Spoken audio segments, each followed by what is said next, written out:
ನಮಸ್ತೆ ವೀಕ್ಷಕರೇ, PR ಅಕಾಡೆಮಿಗೆ ಸ್ವಾಗತ. ತಿಂಗಳಿಗೆ 1,30,30,000 ರೂಪಾಯಿಗಿಂತ ಜಾಸ್ತಿ ಸಂಬಳ ಸಿಗುವಂತಹ ಸರ್ಕಾರಿ ಹುದ್ದೆಯ ಡೀಟೇಲ್ಸ್ ನ ತಗೊಂಡ್ಬಂದಿದ್ದೀನಿ. ಇದರ ಬಗ್ಗೆ ಸಂಪೂರ್ಣ ಮಾಹಿತಿಯನ್ನ ತಿಳಿಸ್ಕೊಡ್ತೀನಿ. ಅದಕ್ಕಿಂತ ಮುಂಚೆ ನಮ್ಮ ಚಾನೆಲ್ ಇನ್ನೂ ಸಬ್ಸ್ಕ್ರೈಬ್ ಆಗಿಲ್ಲ ಅಂದ್ರೆ ಇವಾಗಲೇ ಸಬ್ಸ್ಕ್ರೈಬ್ ಆಗಿ. ಇವಾಗ ವಿಡಿಯೋನ ಶುರು ಮಾಡೋಣ. KEA ಅಂತ ಹೇಳಿದ್ರೆ ಕರ್ನಾಟಕ ಎಕ್ಸಾಮಿನೇಷನ್ ಅಥಾರಿಟಿ, ಕರ್ನಾಟಕ ಪರೀಕ್ಷಾ ಪ್ರಾಧಿಕಾರದವರು ಹುದ್ದೆಗಳಿಗೆ ಅರ್ಜಿಯನ್ನ ಕರೆದಿದ್ದಾರೆ. ಯಾವ ಹುದ್ದೆ ಅಂತ ಹೇಳಿದ್ರೆ ಸೆಕ್ಷನ್ ಆಫೀಸರ್ ಹುದ್ದೆ ಇದಾಗಿದೆ. ಟೋಟಲ್ 19 ಹುದ್ದೆ ಖಾಲಿ ಇದೆ.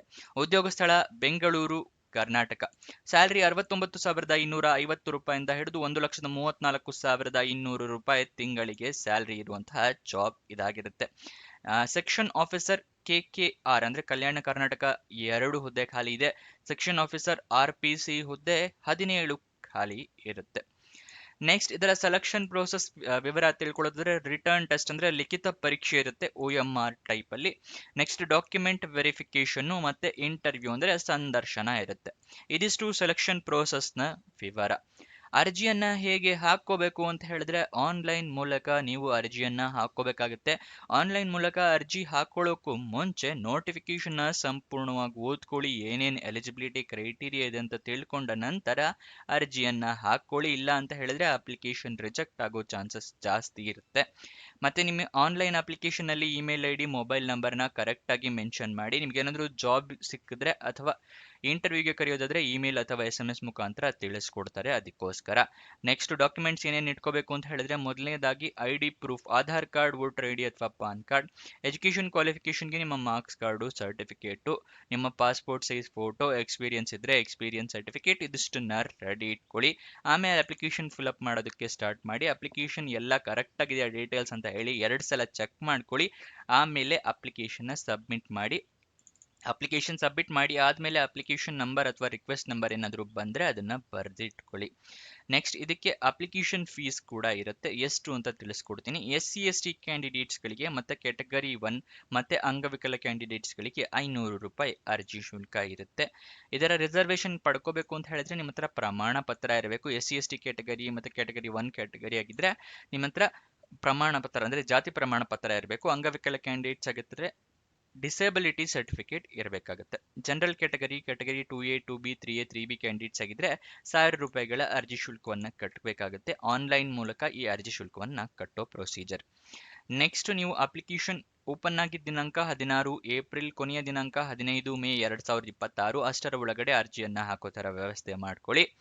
ಅಪ್ಲಿಕೇಶನ್ ಮತ್ತು ನೋಟಿಫಿಕೇಶನ್ ಎರಡನ್ನೂ ತಿಳಿಸ್ಕೊಡ್ತಾ ಇದ್ದೀನಿ. ನೋಟಿಫಿಕೇಶನ್ ಹೇಗೆ ಡೌನ್ಲೋಡ್ ಮಾಡ್ಕೋಬೇಕು ಅಂತ ಡಿಸ್ಕ್ರಿಪ್ಷನ್ ಮತ್ತು ಕಮೆಂಟ್ ಬಾಕ್ಸ್ನಲ್ಲಿ 2ನೇ ಲಿಂಕ್ನ ಕ್ಲಿಕ್ ಮಾಡಿದ್ರೆ ಈ Karnataka examination authority job details open ಆಗುತ್ತೆ. ಇಲ್ಲಿ ಸ್ಕ್ರೋಲ್ ಡೌನ್ ಮಾಡಿ ಫುಲ್ ಕೆಳಗಡೆ ಬಂದರೆ ನೋಟಿಫಿಕೇಶನ್ ಸೆಕ್ಷನ್ ಆಫೀಸರ್ KKR ಅಂತಿದೆಯಲ್ಲ, ಅದರ ಪಕ್ಕದಲ್ಲಿ ಕ್ಲಿಕ್ ಹೇರ್ ಅನ್ನೋದನ್ನು ಕ್ಲಿಕ್ ಮಾಡಿ ನಿಮಗೆ ನೋಟಿಫಿಕೇಶನ್ ಓಪನ್ ಆಗುತ್ತೆ. ಮತ್ತೆ ನಿಮಗೆ ಅದ್ರ ಕೆಳಗಡೆನೆ RPC ಇದು ಕೂಡ ಕೊಟ್ಟಿದ್ದೀವಿ, ಅದನ್ನು ಕೂಡ ಕ್ಲಿಕ್ ಹೇರ್ ಅನ್ನೋದನ್ನು ಕ್ಲಿಕ್ ಮಾಡಿದ್ರೆ ನೋಟಿಫಿಕೇಶನ್ ಓಪನ್ ಆಗುತ್ತೆ. ಇದರಲ್ಲಿ ಸಂಪೂರ್ಣ ಮಾಹಿತಿಯನ್ನು ತಿಳ್ಕೊಳ್ಳಿ. ಅಪ್ಲಿಕೇಶನ್ ಹೇಗೆ ಹಾಕ್ಕೋಬೇಕು, ಅಪ್ಲಿಕೇಶನ್ ಫೀಸ್ನ ಹೇಗೆ ಪೇ ಮಾಡಬೇಕು, ಏನೇನು ಡಾಕ್ಯುಮೆಂಟ್ಸ್ ಬೇಕು ಅದೆಲ್ಲ ಕೊಟ್ಟಿದ್ದಾರೆ. ಅದನ್ನು ಸಂಪೂರ್ಣವಾಗಿ ಓದ್ಕೊಳ್ಳಿ.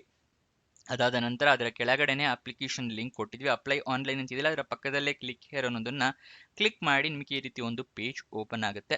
ಮುಂಚೆನೇ ಏನಾದರೂ ರಿಜಿಸ್ಟ್ರೇಷನ್ ಆಗಿದ್ರೆ ರಿಜಿಸ್ಟ್ರೇಷನ್ ನಂಬರ್ ಕೊಡಿ. ನ್ಯೂ ರಿಜಿಸ್ಟ್ರೇಷನ್ ಆಗಿದ್ರೆ ಇಲ್ಲಿ ನ್ಯೂ ಯೂಸರ್ ಅಂತಿದೆಯಲ್ಲ, ಇದನ್ನು ಕ್ಲಿಕ್ ಮಾಡಿ. ಮತ್ತೆ ನಿಮಗೆ ಏನಾದರೂ ಮುಂಚೆ ರಿಜಿಸ್ಟ್ರೇಷನ್ ಆಗಿ ಅಪ್ಲಿಕೇಶನ್ ನಂಬರ್ ಮರ್ತೋಗಿದ್ರೆ ಇಲ್ಲಿ ಫರ್ಗಾಟ್ ಅಪ್ಲಿಕೇಶನ್ ಕೊಡಿ. ಪಾಸ್ವರ್ಡ್ ಮರ್ತೋಗಿದ್ರೆ ಫರ್ಗಾಟ್ ಪಾಸ್ವರ್ಡ್ ಕೊಡಿ. ಗೊತ್ತಾಯ್ತಲ್ಲ. ಇದನ್ನ ರಿಜಿಸ್ಟ್ರೇಷನ್ ಆದಮೇಲೆ ರಿಜಿಸ್ಟ್ರೇಷನ್ ಮತ್ತು ಪಾಸ್ವರ್ಡು ಕೊಟ್ಟು ಇಲ್ಲಿ ಲಾಗಿನ್ ಎಂಟರ್ ID ಇದೆಯಲ್ಲ, ಇದನ್ನು ಕೊಟ್ಟು OTP ಕೊಡಿ. OTP ಬರುತ್ತೆ. OTP ಹಾಕಿದ್ರೆ ನಿಮಗೆ ಅಪ್ಲಿಕೇಶನ್ ಓಪನ್ ಆಗುತ್ತೆ. ನಿಮಗೇನಾದರೂ ಡೌಟ್ಸ್ ಇದ್ದರೆ ಇಲ್ಲಿ ನಂಬರ್ ಕೊಟ್ಟಿದ್ದಾರೆ ನೋಡಿ, ಈ ನಂಬರಿಗೆ ಕಾಲ್ ಮಾಡಿ ಏನಾದರೂ ಡೌಟ್ಸ್ನ ಕ್ಲಾರಿಫೈ ಮಾಡ್ಕೋಬಹುದು. ಅದು ಆಫೀಸ್ ಟೈಮಿಂಗ್ಸಲ್ಲೇ ಕಾಲ್ ಮಾಡಬೇಕಾಗುತ್ತೆ. Next official website address cetonline.karnataka.gov.in. ಇದು ಅಫಿಷಿಯಲ್ ವೆಬ್ಸೈಟ್ನ ಅಡ್ರೆಸ್ ಆಗಿರುತ್ತೆ.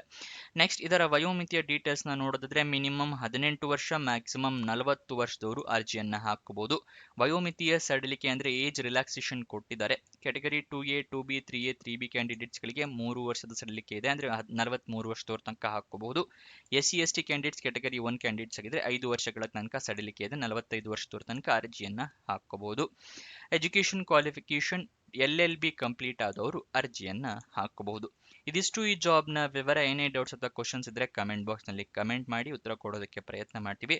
ಮತ್ತೆ ನಮ್ಮದೇ ವೆಬ್ಸೈಟಿಂದ ನಿಮಗೆ ಪ್ರತಿದಿನ ಜಾಬ್ ಡೀಟೇಲ್ಸ್ನ ತಿಳಿಸ್ಕೊಡೋದು prgovernmentjobs.com ಅಂತ ಹೇಳಿ. ಇದರ ಲಿಂಕು ಡಿಸ್ಕ್ರಿಪ್ಷನ್ ಮತ್ತು ಕಮೆಂಟ್ ಬಾಕ್ಸ್ನಲ್ಲಿ ಮೊದಲನೇ ಲಿಂಕ್ ಆಗಿರುತ್ತೆ. ಅಲ್ಲಿಂದ ಕ್ಲಿಕ್ ಮಾಡಿ ಹಲವಾರು ಜಾಬ್ಸ್ಗೆ ನೀವು ಅಪ್ಲೈ ಮಾಡಬಹುದು. ಮತ್ತೆ ನೀವಿನ್ನೂ ನಮ್ಮ ವಾಟ್ಸಪ್ ಮತ್ತು ಟೆಲಿಗ್ರಾಮ್ ಚಾನಲ್ ಜಾಯಿನ್ ಆಗಿಲ್ಲ ಅಂದರೆ ಈ ನಮ್ಮದೇ ವೆಬ್ಸೈಟ್ ಅಂತ ಹೇಳಿದ್ನಲ್ಲ prgovernmentjobs.com ಅಲ್ಲೇ ಈ ರೀತಿ ಬಟನ್ಸ್ ಕೊಟ್ಟಿದ್ದೀವಿ, ವಾಟ್ಸಪ್ ಮತ್ತು ಟೆಲಿಗ್ರಾಮ್ ಅಂತ ಹೇಳಿ. ಇಲ್ಲಿಂದ ಕೂಡ ಕ್ಲಿಕ್ ಮಾಡಿ ನೀವು ವಾಟ್ಸಪ್ ಟೆಲಿಗ್ರಾಮ್ ಚಾನಲ್ನ ಜಾಯಿನ್ ಆಗಬಹುದು. ಅಥವಾ ಇದೇ ವಿಡಿಯೋನ ಡಿಸ್ಕ್ರಿಪ್ಷನಲ್ಲೂ ಕೂಡ ಲಿಂಕ್ ಕೊಟ್ಟಿದ್ದೀವಿ, ಅಲ್ಲಿಂದ ಕೂಡ ಜಾಯಿನ್ ಆಗಿ ಪ್ರತಿದಿನ ಜಾಬ್ ಲಿಂಕ್ಸ್ನ ವಾಟ್ಸಪ್ ಮತ್ತು ಟೆಲಿಗ್ರಾಮ್ ಮುಖಾಂತರನೇ ಪಡ್ಕೊಳ್ಳಿ.